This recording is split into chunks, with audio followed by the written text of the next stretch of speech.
Flatness everyone, welcome back to the workshop. Now in this video we're going to take a look at one of these Quangsheng planes. This is a number 7 jointer plane. It popped up online second hand. I was looking to replace my faithful number 7 jointer with a decent plane, and I thought what a great opportunity to buy one of these Quangsheng planes, to test it out, to have a look at it before I think of investing in any more. Like I say, this one was second hand, so I got a good deal on it. So what I'll do in this video now is I'm going to take you through this Quangsheng plane. I'll give you a look at it, we'll take it apart, we'll check out all the components. We will compare this, which is a mid-price plane, to a cheaper plane or a budget plane, and then we shall compare this to an expensive plane like a Lie-Nielsen, which will be a higher end plane. Now the Lie-Nielsen is a low angle jack plane, but we will use it in this video as the benchmark to measure the other planes against. And we will put this Quangsheng plane through its paces, see if they're any good, and yeah, you might get something out of this. Now in America these are sold as Woodriver, and they're also known as Lubin planes. So if you're buying these in the States, Woodriver, it's the same plane, comes from the same place, it's just marketed differently in the United States. And they are Quangsheng over here, and they are sold by Workshop Heaven in the UK, I believe. This one I picked up second hand, so it's a great deal. Like I say, a great opportunity to get my hands on one of these planes and test it out. So without further ado, let's have a look at this Quangsheng plane. Okay, so this is the plane in question then, and like I say, it's a number 7 by Quangsheng. Now these planes are patented after the Stanley Bedrock planes, and you will know a Stanley Bedrock as soon as you see it. It has a flat side either side of the frog, whereas the Stanley Bailey planes all have this rounded side. You know, it's not just cosmetic, the difference. The frog is fully adjustable without having to remove the lever cap or chip breaker or the blade. And you can do it all from the back here, whereas on the Stanley Bailey planes you have to loosen the screws in the frog, and to get at those screws you have to take the blade and the chip breaker and all that off before you can adjust the frog. With the Bedrock you can do it from the back without having to take that off, which is a nice little feature. And the Bedrock planes I believe are considered a better or a higher quality plane than the actual Bailey planes. So if you can get an original Bedrock plane, they go for a nice few pound now. I think they're getting up there in price, and they're getting rarer. So if one pops up online, you see an actual Stanley Bedrock and it's going for good money, be sure and grab it, because it's a little piece of history as well as being a great plane. You know, if I was to be a little bit cynical about these, all the Lie-Nielsen stuff is also patented after the Stanley Bedrock planes, and these are the Chinese version of Lie-Nielsen. That's if I was going to be a little bit cynical. They are almost identical. Even their block planes are the same, they look the same. There's a few slight differences. Lie-Nielsen have the bronze lever cap, these are cast stainless lever caps, and but they are, yeah, they look almost identical. So let's get into this plane. I'll take you through the features. We talk about the tool steel, we talk about how it's made, and I'll give you a close-up of it now. Let's do it. Okay, so here's a close-up on the plane itself, and you can see the flat sides that I'm talking about. That's indicative of the Bedrock style of plane. Now, initial impressions, the fit and finish is very good on these. I have to say I'm very impressed. It has a little flaw in the casting here, which I'll give you a close-up on in a second. It's just a little indentation here, so you wouldn't see that on the likes of Veritas or Lie-Nielsen planes, and if you did, you'd be well within your rights to send it back and ask for a replacement, because that wouldn't be acceptable at that price point. But at this price point, you know, it's a little flaw in the casting, and it hasn't affected the flatness of the sole, so it appears. The handles are nicely made. It looks like to be cherry. I would say they're cherry. They're very like the Lie-Nielsen ones. A nice size, good and big. I have big hands, so the Lie-Nielsen low angle jack plane I really like, because I can actually grip this thing. With this one, I can get all my fingers just about around it, so it's kind of a 3-finger grip. Unlike the faithful plane, I have to say, where I can barely get 2 fingers around. So these are really budget planes, and I would stay away from them. Yeah, so like I say, nice cherry handles. The paintwork looks good. The plane itself is nicely machined. There's no tool marks on the sides, or very little, and the base seems lovely and flat and nicely machined. We'll test that out now in a second. We'll see how flat it is. Lever cap, like I say, is cast stainless, nicely machined. I have no issues there. Everything seems to work pretty well, so that's nicely made. And the lever cap, or the cap iron, or the chip breaker, and the blade itself is good and thick. It's T10 tool steel, I believe, which is a decent quality steel. It's not quite as good as A2. The Lie-Nielsen ones are A2 steel, and they are cryogenically treated, so they're heated up and then they're cryogenically treated steel to get that hardness without the brittleness. So yeah, this is a lower quality steel, but it's good, thick and solid. It's a nice flat lever cap or cap iron. similar, very same as what Lie-Nielsen do with theirs. They're almost identical to look at. It's just the type of steel is what's different. Again, looking at the frog, nicely machined, extremely flat and smooth. There's no real evidence of tool marks on that, so it's really, really nice. And you can see the 2 pins in here. I'll get all close-ups of this for you, but you can see the 2 pins in here, and that's how the bedrock frog works. So there's no adjustment required here or here. Everything is done from the back. So we have the 3 screws here. So you just loosen the 2 screws off the 2 pins, and then you have your center screw for your adjustment. So you can move this frog forwards and backwards without removing any of this, which is nice. Okay, there's a close-up of the frog itself, and you can see just how nice and smooth and how nicely machined the face of this frog is. So that's really nice. There's your 2 pins, like I say. That holds the frog in place so they don't move, and the frog can slide forwards and backwards on the 2 of these. The lateral adjuster, really nicely made. This is an assembled piece. So you can see the 2 screws here, holds on a brass, I'm not sure what it's, the thumb, I suppose, adjuster back here. So that's actually made of brass and it's screwed on. This is an actual bearing here, which is really, really nice. Again, this is a fully manufactured piece. It's not like a stamped out piece. The Y adjuster then, or the Y arm, which comes off your thrust wheel, is all one solid piece, and there's very little slack or backlash in that. It's a really nice smooth mechanism, so that's really nicely made as well. So I'm really impressed with that. The fit up on where the Y arm goes into the cap iron is good and solid, so there's really good tolerances on that. So again, there's no, you see, there's no movement in that, there's no slack, there's no backlash, so that's really, really nice. If I was to compare that then to a really budget plane, you can see the difference. So you can see how this is cast and how it's made. You can see the lateral adjuster is just one stamped out piece of metal. It's made from a single piece of sheet and it's just folded. Where it engages to the blade is not great, and the Y arm adjuster that goes onto the thrust wheel is 2 pieces of again fairly skinny tin metal, and you can see all the play that's in that. And actually the later Stanleys all went to a 2-piece Y arm as well, so they're not considered to be as good as the older versions where they have a solid brass one. And yeah, you can see the screw is not as good. This is what you can expect to see on budget planes such as these Faithful ones. So it's a big step up from the budget, and the fit and finish is up there with Lie-Nielsen, I would say. So yeah, that is pretty impressive. Okay, just to continue with the fit and finish, and then just to give you an idea what the actual difference would be between a Quangsheng and a Lie-Nielsen.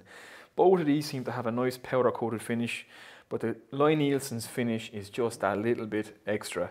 You can see the edges are lovely and smooth. How the powder coat is actually finished, it's nice and smooth along the edges, it's perfectly aligned. Everything feels nice to touch. It's just a little bit rougher on the Quangsheng. A little bit rougher edge, you can feel it with your finger. The machining on the Quangsheng is excellent. I wouldn't have any complaints with it, but the Lie-Nielsen one, I have to say, is just that little bit extra. You can feel it with your thumb. It's not much. It's not going to make any difference to the functionality of the plane, but you can feel the little extra attention to detail that goes into the Lie-Nielsen ones. The edge between the side and the sole is a lot sharper on the Quangsheng than it is on the Lie-Nielsen. It's slightly rounded over, which is what you want so that you don't leave any marks in your wood. So you would have to just touch up that edge slightly, just round it off, a bare rub on with a foil, just a light little touch, nothing major, just to round over that edge. So mid-price planes would require a little fettling and a little setup when you get them out of the box, whereas a Lie-Nielsen plane comes out of the box razor sharp and ready to go, nothing to be done on it. So it's little things like that. And if you're to look then at a budget plane, it is a massive leap between a Faithful and a Quangsheng. So this is the law of diminishing returns that happens with everything from motorcycles to guitars to houses to whatever you buy. So if you take a €200 guitar, compare it to a €2,000 guitar, it's night and day. But if you compare a €2,000 guitar to a €10,000 guitar, there's not a whole lot of difference. It's just little fit and finish and extra time and detail. But guitars, by the way they play and how they compare to each other, there's really not that much difference. And that's true here. It's a massive step up from Faithful to Quangsheng, and it's only a smaller step up from Quangsheng then to Lie-Nielsen. It's just little fit and finish differences and details, whereas the cheap budget plane is not even in the same ballpark as the two of these planes. So that is the difference. Okay, next comparison we'll make is how flat are the soles of these planes. Now, this is not a scientific test. I haven't actually got feeler gauges, and I don't have a precision ground straight edge to a certain tolerance. But what I do have is a nice flat bed on my jointer or my planer, and we will test the Lie-Nielsen first. That will be our benchmark. A standard sheet of paper like printer paper is in and around 3 to 4 thou. This notebook paper is thinner again, so I'm not sure the exact thickness, but it's somewhere between 2 and 3 thou, maybe even down to 1.5 or thou. Now, it is claimed that the Quangsheng planes are too British standard, that they are plus or minus 1.5 thou for flatness. So we shall test that with this piece of paper. So like I say, we'll check the Lie-Nielsen first. That'll tell us how flat that is and how flat our bed is. We know that the Lie-Nielsen are exceptional out of the box, so there's nothing to be done with them. So that'll be our benchmark. This will be our test, and we'll see. And then we'll check the Faithful plane as well. So let's have a look and see what's going to happen here. Okay, the Lie-Nielsen plane is on the bed, and what I'm going to do is just draw a line here just to make sure that I'm keeping the planes on the exact same line and in the exact same place, because I don't know how flat this bed is. There could be some imperfections in the bed table itself, so like I say, this is not exactly a scientific test, but we'll use the Lie-Nielsen as a benchmark. So see if we can slip this paper underneath the Lie-Nielsen anywhere.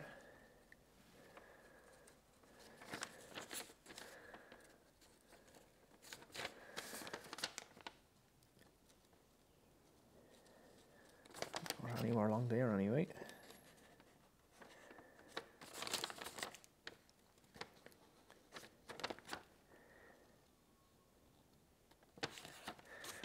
How about at the back? No, I can't get under it.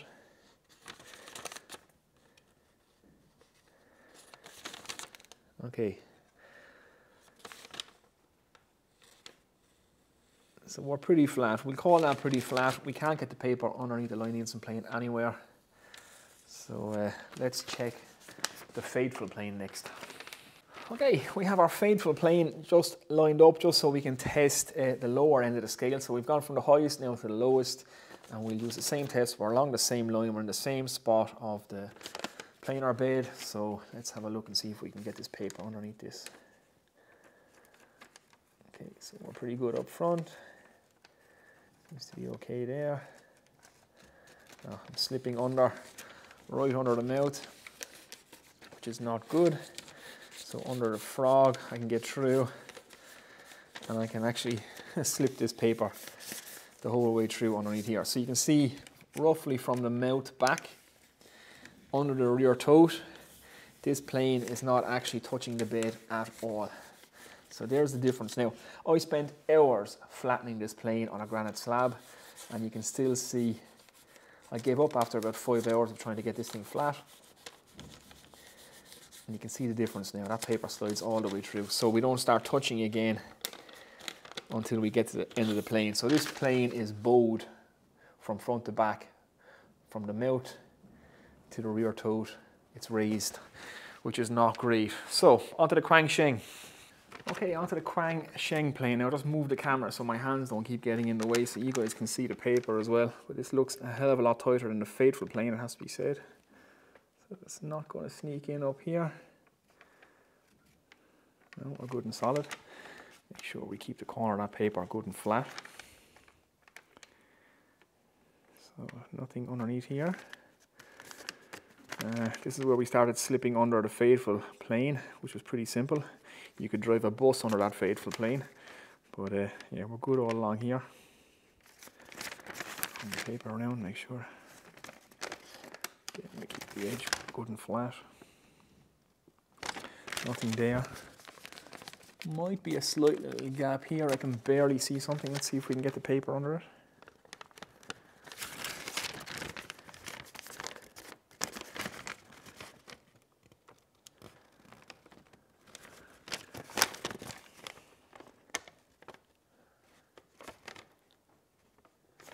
No, just the barest little touch. We'll keep trying now, we might slip under.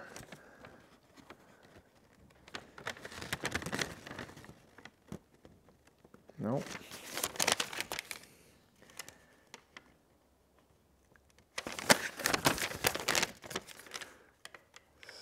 Oh, just a little shadow line, the barest little shadow line I can see there, but I can't get the paper under it, so that's good.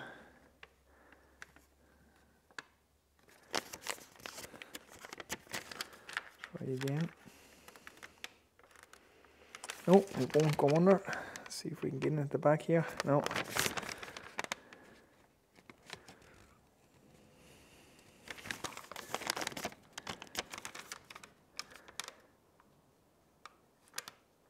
Oh, that's pretty good.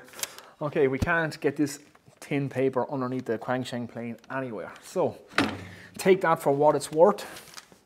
I think Arline Nielsen was a good barometer of a good plane. The paper wouldn't go under it. You could see the difference in a bad plane. The paper had no problem going under it, and we can't get under this either. So, I would say that's in and around 2 thou maybe. It might even be as thin as 1.5 thou. I'm not sure, and this is to British standard, so it says, or they guarantee that it's 1.5 thou or less. So here we go. Okay guys, there you go. You can take that test for what it's worth. I know it's not scientific. It would be much better if we had a dedicated straight edge that's to a specific tolerance, and if we had some feeler gauges. But we have an extremely flat bed. We used Arline Nielsen as a benchmark. That paper is extremely thin. Like I say, it's probably in around 2 thou. I'm not exactly sure, but you can see you could nearly drive a bus under the gap, under the fateful plane, and there was no gap under that number 7 jointer that we could detect. Same as the Arline Nielsen, and the Arline Nielsen is our benchmark for this test. So there you go, yet again, you can see the difference between a budget plane. When you jump up to a mid-price plane, it's night and day, and then from a mid-price plane to a high-level plane, it really is just the little details and the fit and finish that separates these planes. So the next thing we'll do, take this blade out, let's put an edge on it, let's get it taking some shavings, and we'll test it out.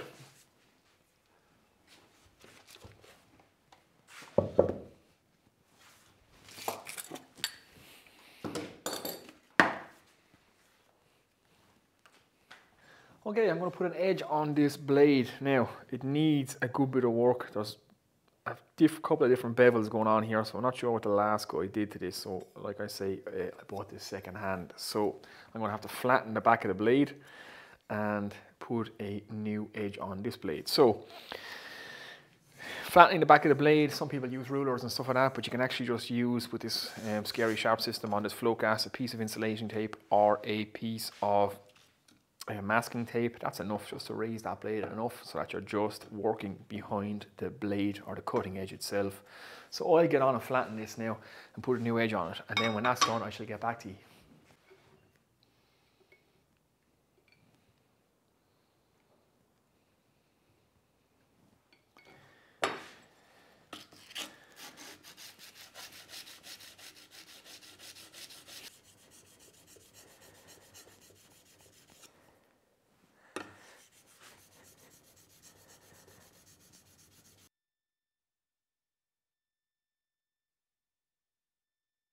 Okay, there we go, we have a good edge on it now. It took a bit of work because there was a chip in it, so I had to remove that from it, but it looks like it's going to take and hold a good edge. It's pretty easy to sharpen this steel, and it's relatively flat on the back. Actually, it's extremely flat. It didn't take much to flatten the back of it, which is nice. So we should be good and razor sharp there now. And we are, so that's all we want. If we can slice paper, we should be able to slice wood. Let's do it. I have a nice piece of hard maple here, so we'll get that in and we'll try and test it out on this. Should be good.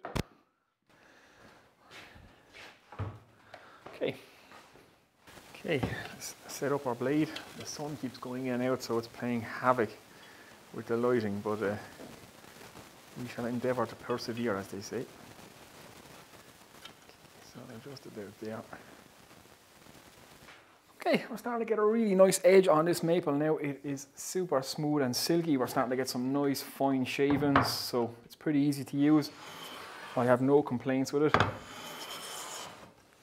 So we're taking some extremely fine see-through shavings from that maple. There you go. So yeah, it works pretty well. The adjustment works. The truss wheel is good. There's not a whole lot of backlash in it, which is nice. It's fairly on the ball that way, and the adjustment lever works really well. Everything feels nice, good and solid. There's not much more I can say about it. It's giving me a really nice finish on this maple, but that's down to how sharp the blade is. It seems to be working really well. It's flying through this maple, no problem whatsoever. So obviously I'm not trying to joint the edge of this now, this is just testing. You would have to establish your face side first before you would get an edge on this. But yeah, that's pretty good. I have no complaints there.